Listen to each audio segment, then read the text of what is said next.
sits back here is enough for all of you.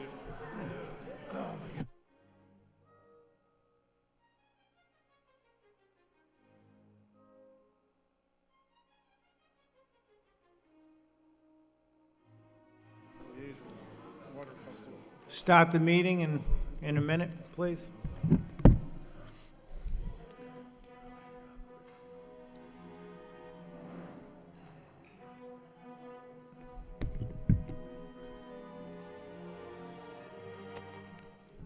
Call the public safety meeting to order, Mr. Chairman, Mr. Clerk, if we could have the roll call. Chairman Leahy, Here, Counsel Leary, Here. Counsel Rourke. Here. 3 present. thank you. So tonight we have the Public Safety Subcommittee meeting. We have 3 items on the agenda. First is an update by the Lowell Police regarding arrests for drug violations in the city. And before we start, and it's very loud.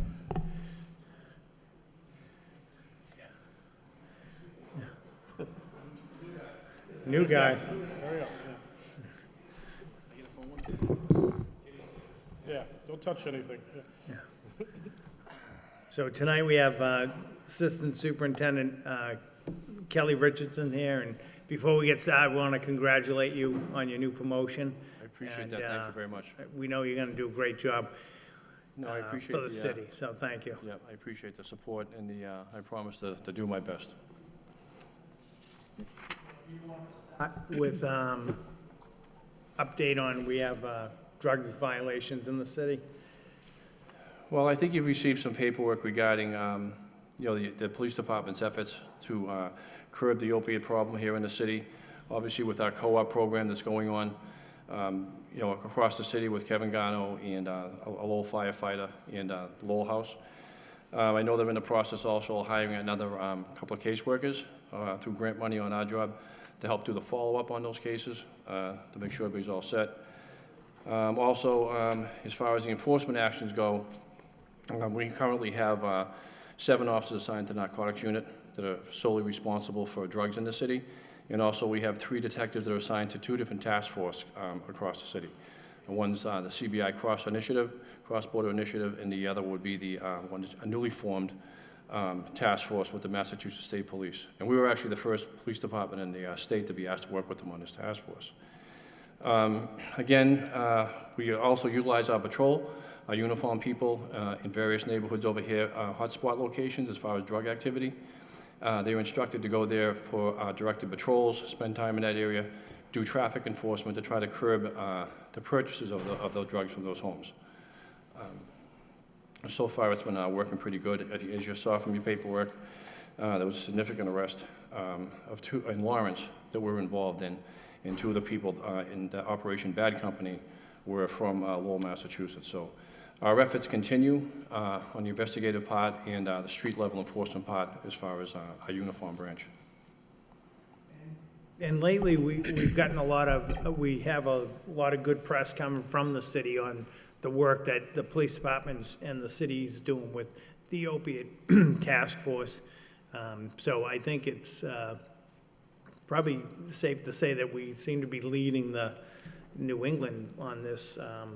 I think the 2-prong approach as far as us, trying to help the people that are addicted Yeah. to these drugs that have affected so many families in the city is very important.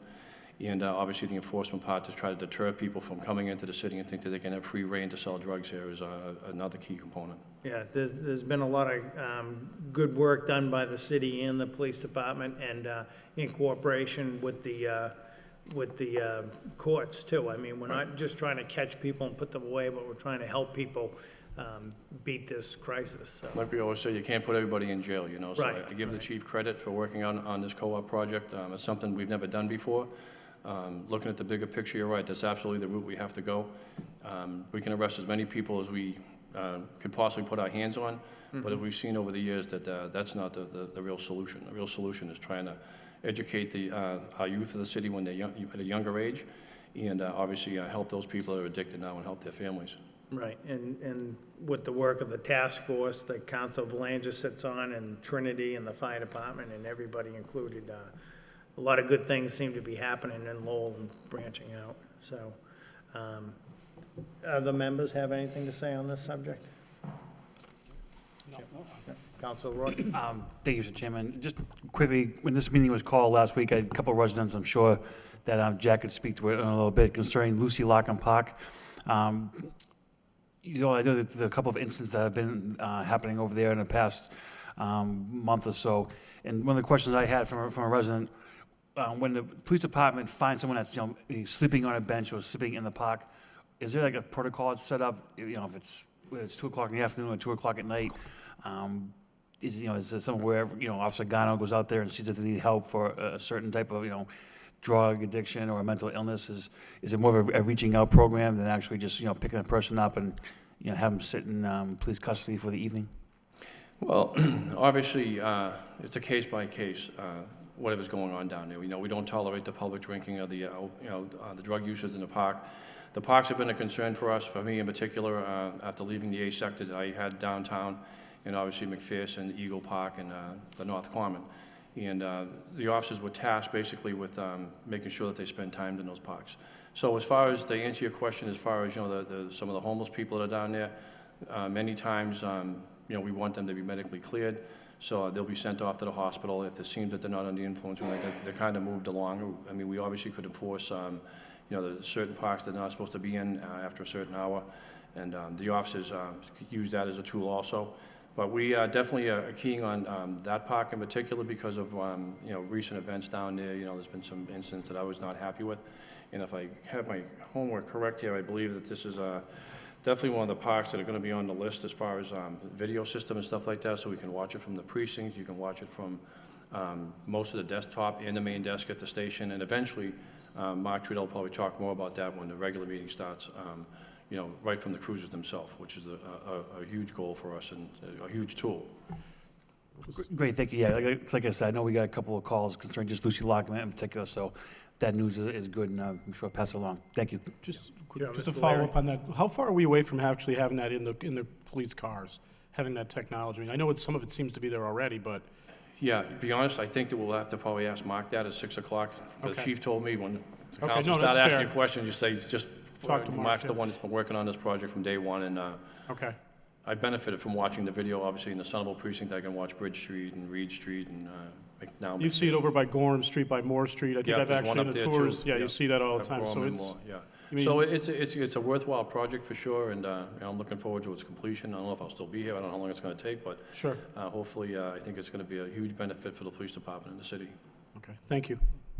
All right. And all the parks, Kerouac Park, we're working over there too. Yes. And Yeah, McPherson, the next one on the list Yeah. of McPherson, North Common, South Common, Shed Park. The manager wanted the Hunts Fall Bridge walkway, which has already been done. It was done a couple of days after he was done, which I actually gave him credit today for that because I was down there maybe 6 or 7 weeks ago with Lieutenant Kilmartin, now Captain Kilmartin, and it was actually UMass Lowell kids down there on their bikes, which I never expected to see them that far down. But a young man, a young lady were down there riding a bike, so it's actually a good spot for a camera. all right, good. Yeah, the parks have been on everybody's mind, so that's good to get an update on that. Okay, and then, so the second item on our agenda, if anybody from the public has anything to speak, or we can go through some of the items and then people can come up towards the end if you'd like. So I'll just go to the next item. Oh, okay, sorry. Council Belanger? Thank you, Mr. Chairman. I'd just like to chime in a little bit on the first item on the agenda and to applaud not only the Lowell Police, but it's a citywide effort, the opiate epidemic, that we are making great strides. We're going to be meeting about the third week in August, but the first 6 months of the year, we were approximately down 60% in overdose fatalities. So that itself is epic. So that shows you it's a citywide effort, that all our efforts are working. We're saving lives. Unfortunately, drug usage was on a slight increase, but it was one of the smaller increases that we've seen in the past 3 or 4 or 5 years. But however, drug usage is still on the rise very slightly. But with that being said, education, prevention, and treatment alone are not going to solve the problem. We've got to stop the supply. Okay, if we can't stop the supply of drugs, then we are going to be up against it for a long period of time. And the Lowell Police is doing a great job working with conjunction with state and federal officials and making busts, and these investigations can go on for months, if not years. until we net the goal we're looking for. So they're doing a tremendous job, Deputy, so please keep it up what you're doing. We're very reliant on the neighborhood groups. Thank you for what you do. But it's a team effort, it's a city effort. It's what's going to take to get these down to acceptable levels, I guess, if you will, to say the least. But, Mr. Chairman, through you to the deputy. Now, Mr. Deputy, do we still have a drug hotline or anonymous hotline at this time for our neighbors that may not be so, maybe a little afraid to call, but you can do it anonymously? Do we have anything? Yes, the tip line is still active, and Okay. every day we get emails about what was on that tips line, so it goes to the entire department. Okay. And we get to read it, and there's obviously some interesting stuff on there that you wouldn't normally see. Sitting in my seat as a former sector captain, as far as problems in neighborhoods, because like you say, a lot of times people are afraid to call the police, so it won't generate a report or a CAD call. Yeah. But when people do make those anonymous calls, and we get to take a look at this address, then it makes a clearer picture for us to be able to see what the real problems are in that neighborhood and what's driving disturbance calls or arguments and stuff like that. Excellent, that's still there. Thank you, Deputy, and thank you, Mr. Chairman, that's it.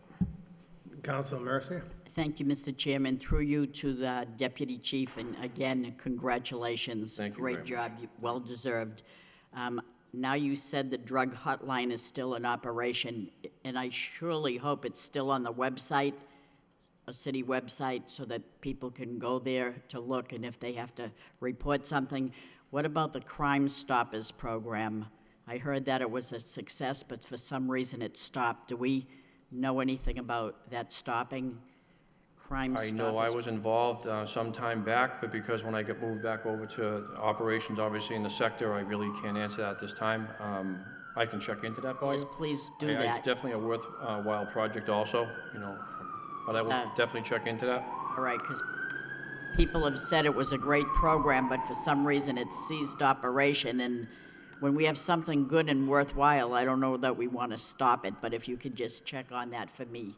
I will. Thank you so much. That's all I wanted to say, as well as the fact that it's impossible for us to be everywhere at all times. I know I don't have that power, but we do have people that have that power, and they are the neighborhood watchdogs, with no disrespect intended, but they do a great job looking over their neighborhood and letting us know what situations need to be corrected. And so I give credit to all the downtown, many neighborhoods in the city, and all their representatives and the people that go month after month to make their neighborhood better. So this is a great partnership in the city.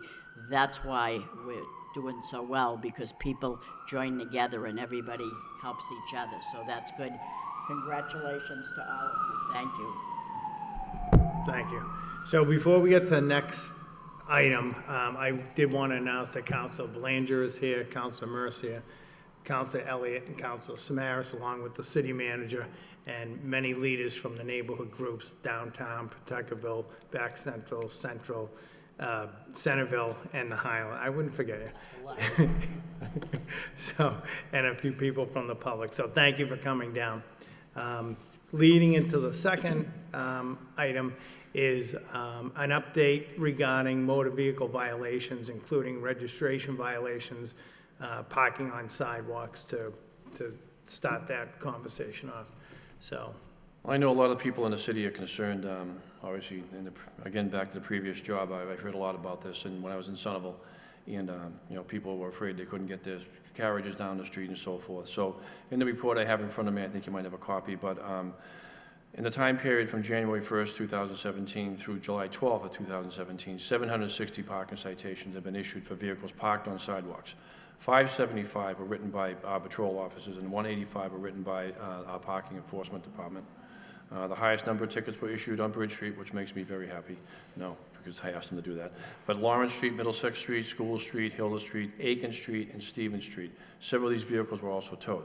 The fines issued for the tickets totaled $37,850, which went back into the city coffers. So that's good. It's a continued effort by us. Especially this time of year, but more importantly, when the winter comes, as far as the plowing and stuff like that goes. So I it's know it's something sort that we of a pain constantly in need the to be neck, on. but we gotta, and it's mostly just to keep the sidewalks clear for people walking, especially during the spring and summer.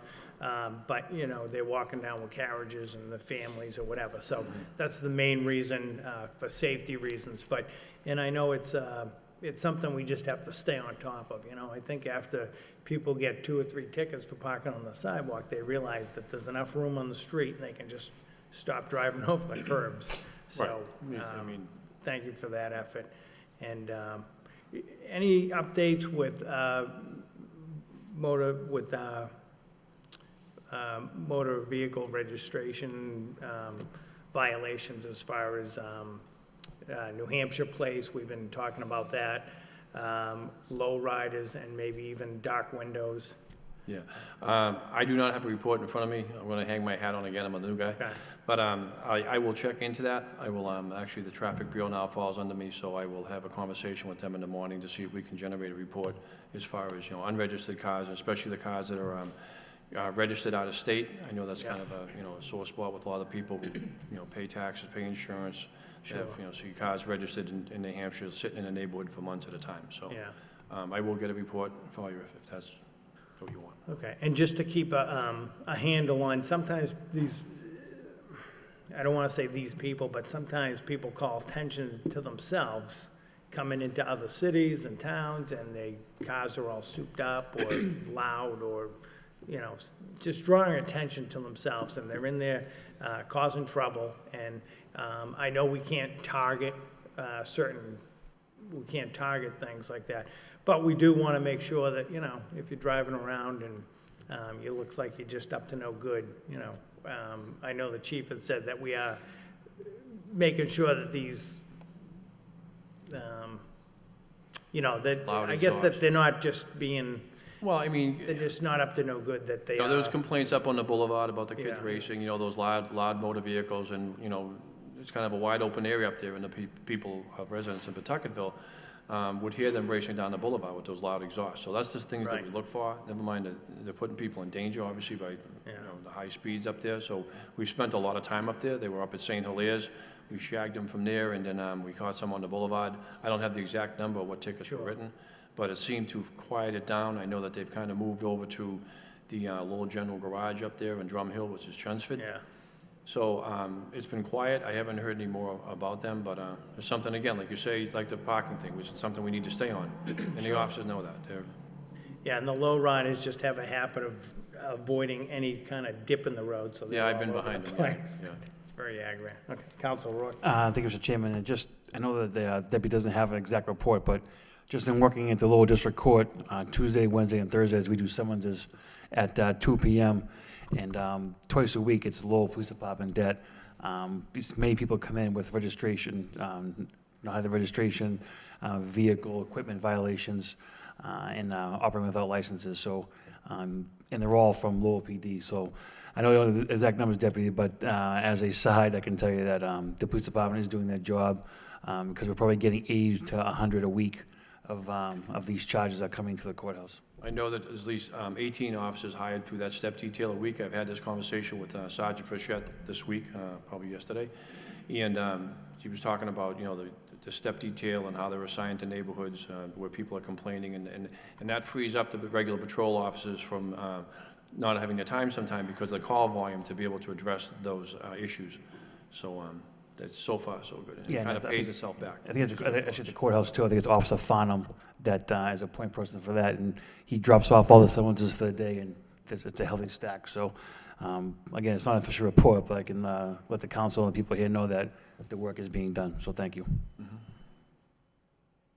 Any other councils? Councilor Elliott? Council, could I, through Mr. Chair, to Council Rourke, how many citations or summonses did you say relative to noise complaints, whether it's vehicles or otherwise? Is that what Sure, you- yeah. So what they do is Tuesday, Wednesday, and Thursdays, you know, area police departments, they do their, you know, their non-violent or, you Criminal. know, their lesser crimes, Okay. sort of quality of life issue type of crimes. And those include those issues, those noise ordinances that Yes, were... yeah. oh, So what they do is, and, you know, so they don't stack the deck in the mornings, you know, for custodies and so forth, they have all those done at 2 o'clock, and the max they can do per day would be 40. And, you know, obviously being in Lowell, it's 40 all the time, Tuesday, Wednesday, and Thursday.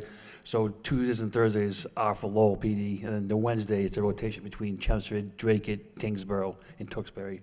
And again, the docket, as sure the deputy could probably tell us, it's full those 2 days a week.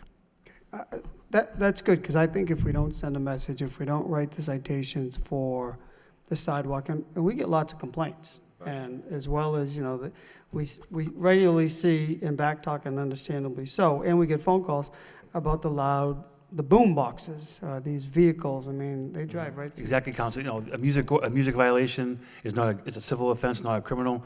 But what happens is, you know, if a car's pulled over by a Lowell PD for that civil offense, then they check the registration, then they check the license, and that could lead to the, you know, the registration violation and the operating without a license. Well, I mean, like my colleagues, I appreciate it, because those are the complaints we get, and it's just ignoring, you know, the basic laws that we have here, and if we don't write them, then that message doesn't go off, and it gets worse, so. Correct, and that's why this program works, because like I say, most of the neighborhoods were receiving it, we've all received the complaints for probably the most high-volume calls, like Sunnyvale, Car 2 is one of the busiest cars in the city, obviously the cruises in the Acre and Lower Highlands, and that's where a lot of the complaints are generated about, you know, back Central Street, the park on the sidewalks, and the, you know, the loud cars and stuff like that. So they have this extra detail out there, this step detail, just to go into those neighborhoods and address it and leave the area car, and also the district response officers to deal with neighborhood problems is working. But the cruisers, if they still see something in between calls, they still write tickets themselves also. They don't just push it off on someone else.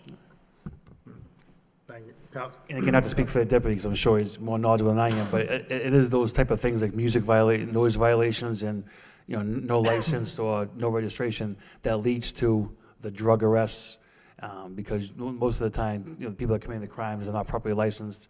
They're from a different state, you know, they're not registered within the state of Massachusetts, and that's what you see. You'll see the STEP program that leads to a drug bust. You know, there was just a case that was in the paper 2 weeks ago where someone was sentenced to 8 years in prison for distribution of fentanyl and heroin, and that was all started by a Lowell police officer that made a stop for a non-registered vehicle. So, thank you.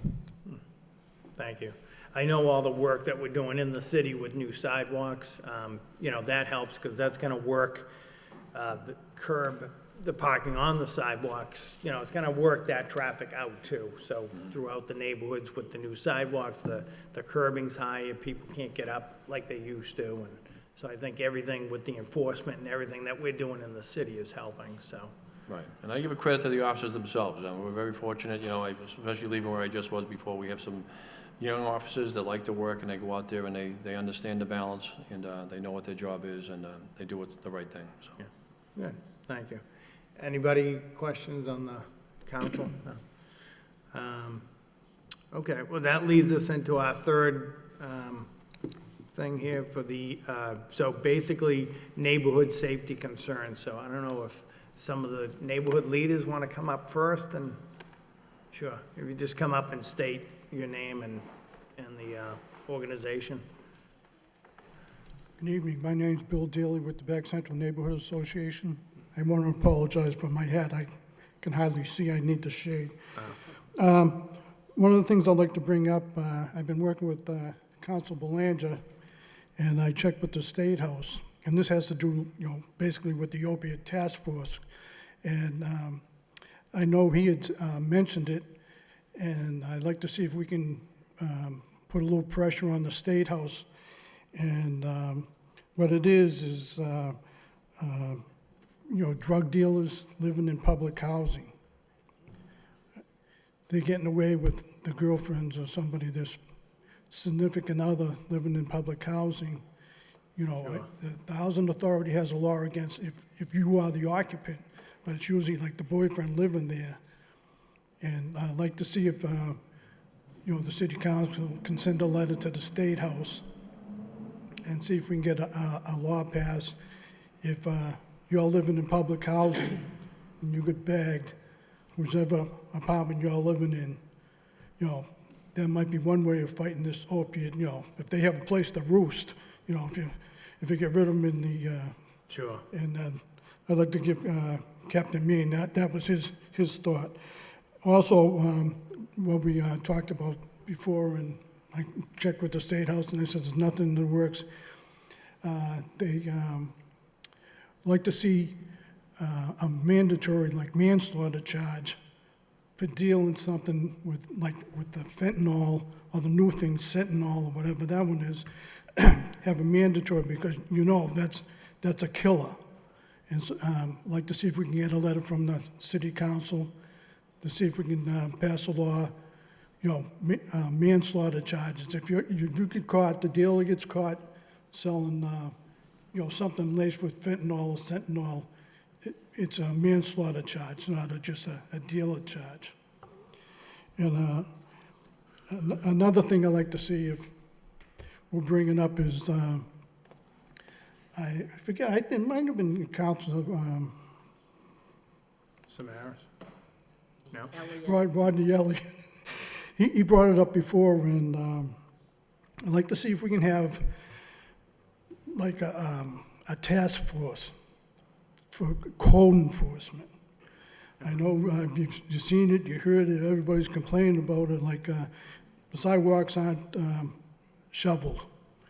Go around my neighborhood, 9 out of 10 aren't shoveled. I mean, the city's gonna be opened up for lawsuits for not enforcing.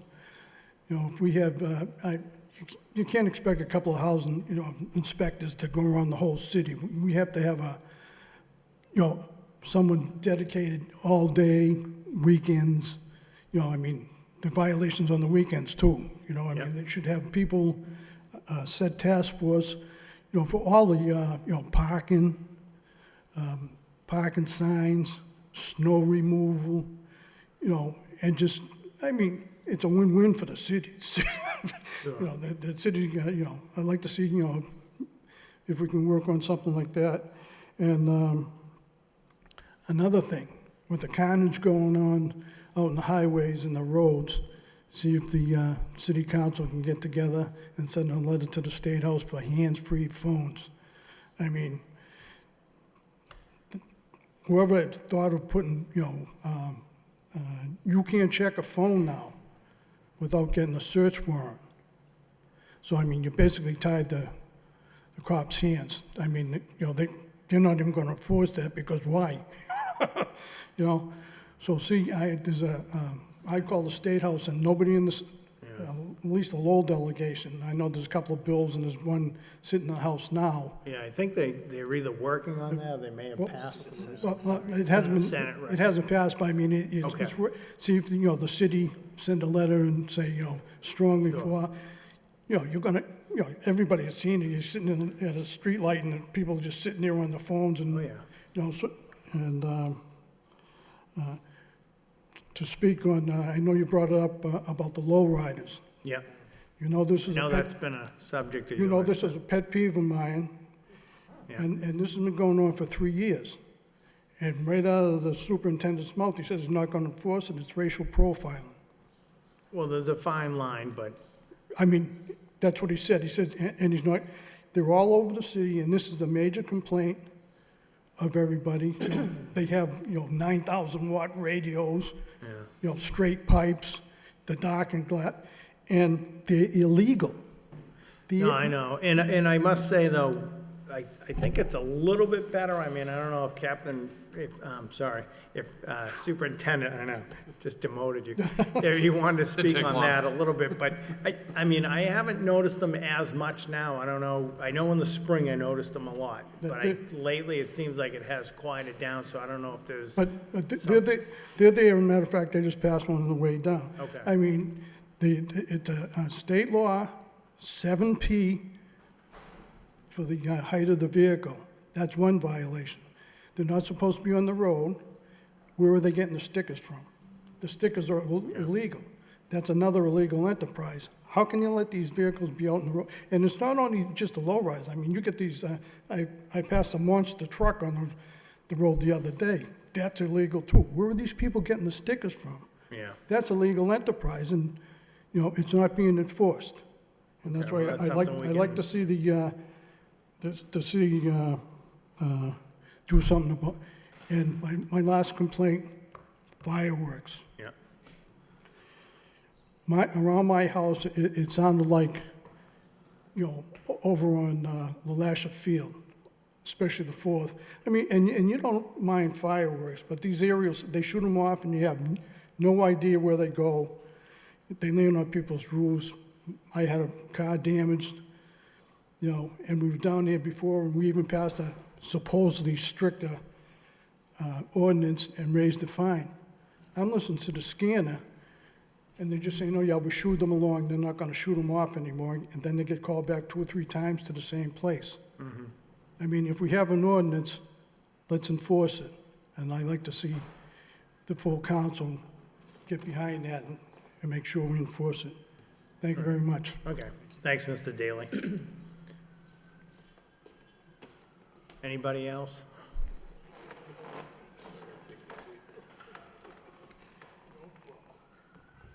Good evening. My name is Robert Hunt, and I live at 48 Florence Avenue in the Highlands. And my neighborhood safety concern this evening is 47 Florence Avenue, which is across the street from me. For the past 4 or 5 years, this has been a 2-family house that's been set up as a rooming house, renting all the rooms on the 3rd floor individually to various people. And this issue basically came to a head on 7/17, where there was a drug overdose on the person on the 3rd floor renting the room. Ambulance, police, fire, all responded, and the owner of the property, who does live there in one of the rooms, admitted to the police officer that he is renting rooms to people. The police officer told him that it was illegal. I've made some calls. I've emailed the DOD for services, and to date nobody's responded to me.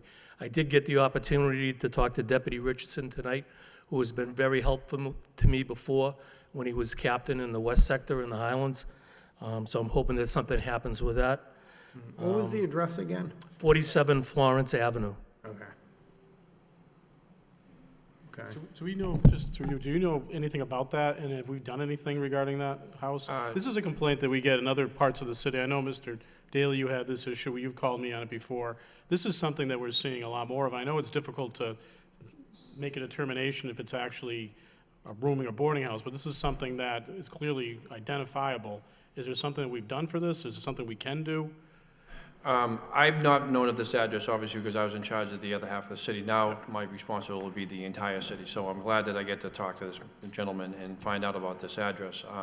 I did send an email tonight to Sean, to Captain LaRock, who's in charge of the Bravo sector, where Florence falls under. They might have gone over there. I know Sean in the past has gone to locations when I asked him to, and then he's addressed the problem. And then because he's so busy, he didn't really get back to me. And then when I get back to him, he's like, oh yeah, we took care of that already. We do address that. Obviously, if it's, the neighbors call and they complain, too many cars parked at the house, too much activity.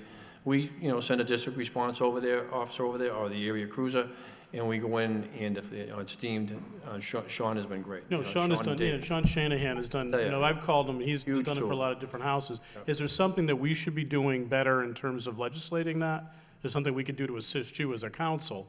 But this is a complaint you hear in a variety of neighborhoods, not just in the Highlands, but you hear it in every neighborhood. Well, personally, for me, you providing people and the manager providing people like Sean Shanahan for people in my position is huge. I saw it over the last 3 years that whenever we needed something done, it got taken care of right away, that's why a lot of times the neighborhood groups were happy, because they felt that they were being listened to, and they were, through me, through the city. So I give the manager credit and the council credit. It's been a great tool for us. So I think this is just something, I wouldn't be surprised, I'll be honest with you, if I get an email in the morning from Sean that we already looked at it. But either way, I'm going to follow up and find out. He might know more about this than we all know. So I'll check into that. All right. Does that help out? I mean, That's basically it. I mean, I do appreciate it. I think Deputy Richardson will do a good job for me, and that's really what I basically needed, was access to somebody, because my emails to the DOD really went unanswered. And I did start this back in 2015, but it's really come to a head at this particular point, and I really do need help. no, we apologize for that. That shouldn't happen at all. We'll make sure we take care of it. Okay. Absolutely. I mean, we do have the needs program in the city, but sometimes, But you should get your emails returned. That's something that should absolutely happen. I should have got a response. Okay. Could I respectfully ask a question? Sure. Have you called the police when you've noticed? I never really thought of it as a police issue before. Yeah. I thought it was more of a part of the development services, where it was really a violation, of code violation. As far as illegal activity. I couldn't say anything concrete, and I wouldn't speculate, because I know that doesn't do any good at that point. I didn't have it until the drug overdose, where they pulled the person out of there, and, you know, he admitted to the police officer that he was running a rooming house. That's what prompted me to come down here this evening and speak. It's a tough issue to discern a lot of times what's You have going to on. find, because- the rooms have to have locks on the outside of the doors. And sometimes they're quiet and you don't know Yeah, it, but I do understand that, it's not easy. But that does have that now, so, and he did admit to the policeman that he is running a rooming house. So at that point, I look at it as open season at that point. It's no longer speculation. It's fact, Hearsay, yeah. it's fact. Yeah. So, You know what, though, I think when there's a situation arises like that and there's a doubt, you know, community policing is what we're about. I don't think there's anything really wrong. You might have to wait because, like we always say, it's like being in the emergency room, you have to wait your turn. But I think calling the area cruiser and having the officer come up, and even if it's not illegal, just to be able to tell that officer, either over the phone or in person, that you're concerned about a certain house on your street or whatever, and it kind of piques his attention to that address, and he can start paying attention and find out maybe a little bit what's going on. You're right, maybe there's nothing illegal going on, but I think it's good for the neighbors and the officers in that area to be able to communicate about concerns. And so I think that in the future, in the back of your head, I know everybody always says to me, oh, you know, I didn't want to be a nuisance, I didn't want to, you know, bother the police because there's a lot of busy things going on, but that call will go into a CAD system, it'll be prioritized and stacked, and it might take a little bit for us to get to you. But once that stack is cleared of all the emergency calls, I think it's part of our job to be able to, obviously, to hear what's going on in these neighborhoods and try to, you know, get the right people involved and address the problem. okay. Thank you, Thank you councilors, for for allowing coming me to down, speak. and, Yep. thank you. sure. And if you have these concerns too, you know, go to your neighborhood meeting. I do. And bring those, yeah, Yep. we've seen you, yep. So That's why I'm we here. can address these too, and, more throughout the year too. Okay. So, Thank you very for much. coming down. Thank you.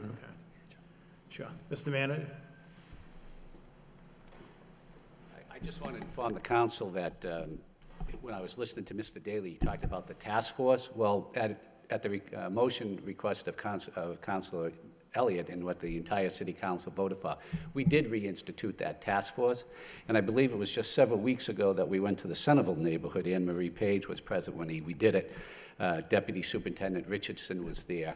And we did walk the entire neighborhood with all the different departments in the city, citing code violations, any other things. So, Kelly, maybe the next neighborhood we can do is the Back Central neighborhood, and we'll set that up and do it. But we have reinstituted that task force, and we'll do the Back Central next. How often are you planning on running that then per neighborhood? I mean, is that something you're going to run? Once a month.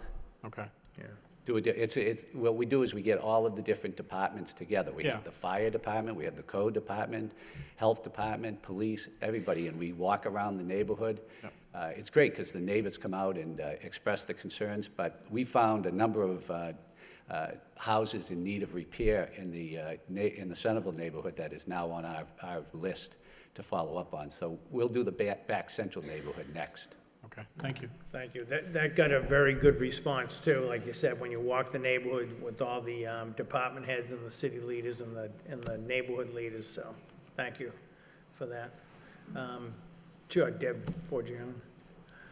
Good evening, Deb Forgione, Pawtucketville Citizen Council. I wanted to take the opportunity to segue into his issue, considering the 7 councilors here tonight, so you can see how issues will intertwine, because there is going to be an issue coming up in September that's been part of the ordinances. You know, we've been having the meetings about zoning, the subcommittee about ordinances that came through the city and are being presented to you.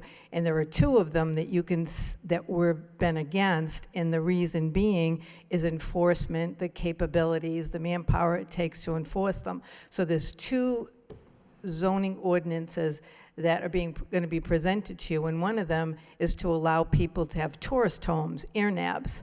And you can clearly see there's no way that the city could monitor and enforce an airnab, considering we already have that problem with rooming houses. So you wouldn't be able to really know the difference in the enormous responsibility that the city would take on if that came up and you approved it.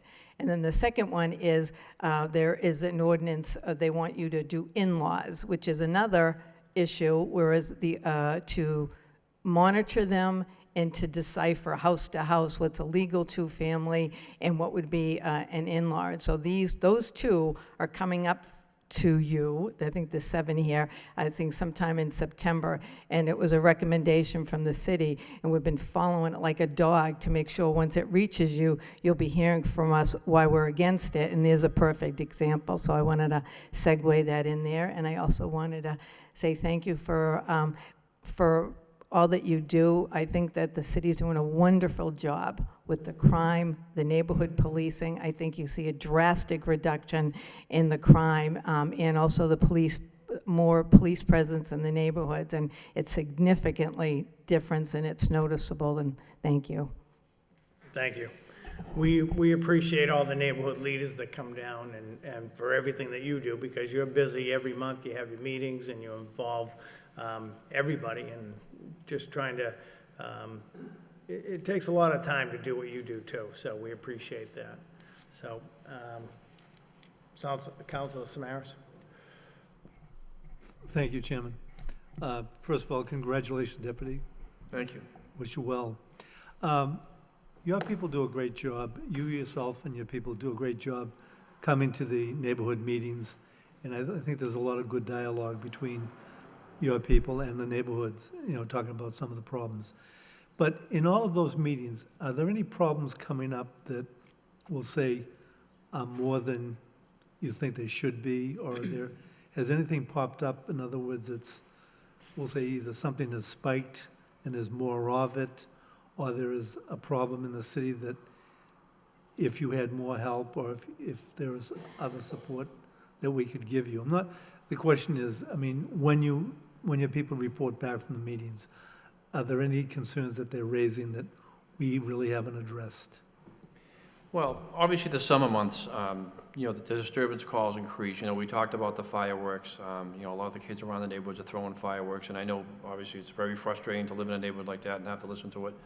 And many times the officers will go there and the remnants of the fireworks will be there. I know that I think you and I were up at Reed and 3rd Street and saw all the remnants of the fireworks display they had up there. But usually the officers, when they get there, they're gone. So the noise complaints seem to increase when you either have a neighborhood meeting, or you take that neighborhood meeting to the neighborhood and have a sidewalk meeting, or do what the manager just talked about, go over there with the city services, and people come out, and it's a great opportunity to hear their complaints. But I think when the warm weather's here, it's definitely, the parking on the sidewalks, it's the disturbance calls. But I think, and the manager will attest to this, that the last meeting when we took the city services over there, that the people residents that he spoke with over there were very appreciative and gave the officers accolades that worked in that neighborhood off of Bridge Street. They're over there all the time. I know before we left that meeting, I went through the CAD system, which I apologize, is the computer aided dispatch, so we can go back in and look at calls that were given out. And the officers did 101 directed patrols just in that square block area. And that was from January. So that doesn't include the calls they went to there, doesn't include the, just patrolling around on the Segway like Officer Pease does. So the officers are out there, and I felt good, and I think the manager did too, as far as how the people felt living in that neighborhood. So basically, you're able to handle the problems? I think that, yeah, That's what's from important. my seat where I came from, I might see it different now, because now I have a different view citywide, and I'll be attending more neighborhood meetings. The chief has asked me to do that, so maybe the Back Central Street people might have a different, different message for me than the Somerville people, the Tuckerville people, downtown people did. So I will be listening, and I will try to do my best to make sure that we address it. And if I will talk to the chief if we do need to move resources or whatever. And but I appreciate your asking that question. No, thank you. Yeah. Thank you very much. Thank you. Councilor Mercia? Thank you, Mr. Chairman. Through you to the chief. There's a notice on our desk about a neighborhood sidewalk meeting this Wednesday, which would be the July 26th at 6:30, and the Lowell Police Department, the Lower Highlands Neighborhood Group, and the Clemente Park Committee, they're requesting interested people to attend this sidewalk meeting. Do we know if there's a representative of the Lower Highlands Neighborhood Group? Who would that be?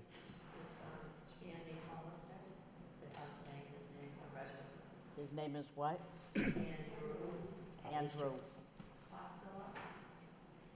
Okay. Yeah, I don't believe he's here tonight. He's not here, okay. And the Clemente Park Committee, who's representing that? Do we know who's representing the Clemente Park? Well, we'll find out Wednesday, though, won't we? So that's good. I just wanted to make everybody aware of that, because I think that's very important. And they're going to meet at Clemente Park, which is 803 Middlesex Street. So that's one of those good times. What time again, It's council? 6:30, it's 6:30, yep. Okay. Just so the public that's watching and they live in that neighborhood and would like to come out there, that'd be good. So maybe we'll announce it at the very end of the meeting again, too, under announcements, so that people probably, if they're still awake at that time, might be interested to go. So thank you. Thank you. Anybody else downtown? Any questions or concerns? Hi, Jack Moynihan, Lowell Downtown Neighborhood Association, and I'll be brief and pleasant. I just wanted to thank the council, the city manager, the police department, and all of the people involved in restoring the dedicated light cycle, stoplight cycle at the corner of Market, Central, and Prescott. I think it's made a tremendous improvement in the neighborhood, and I just wanted to thank everybody involved. Thank you, Jack. And I know that we talked earlier in the meeting downtown, sometimes the parks are, go through cycles, but we're well aware of that, and we're trying to keep an eye on all the different parks throughout the downtown. So, anything for the Highlands, or you all set? Okay. Okay. All right. Well, I just want to thank everybody from the neighborhood groups that come down, and you know, it's a funny thing that always sticks out in my mind is, you know, a few years ago, everybody's busy and we're trying to do the best we can, and not to put you on the spot, but I remember Nancy Judge, you asked, you know, it'd be nice if we get more people to go to the meetings, and when you ask, you receive. So I think we get a pretty good response from all different councils at different times attending all the all the neighborhood meetings. So keep us on our toes. So. Yeah. Yeah. Yeah. No, but it's good to be reminded every once in a while, you know, we gotta keep our dialogue up. So we appreciate everything you do, so. Any other questions? Thank you. Any other questions from councils? Okay. So, thank you everybody for coming. Congratulations, Deputy, on your promotion, and we look forward to working with you on your new role. And I guess we'll. Motion to adjourn? Motion to adjourn. Second. Thank you.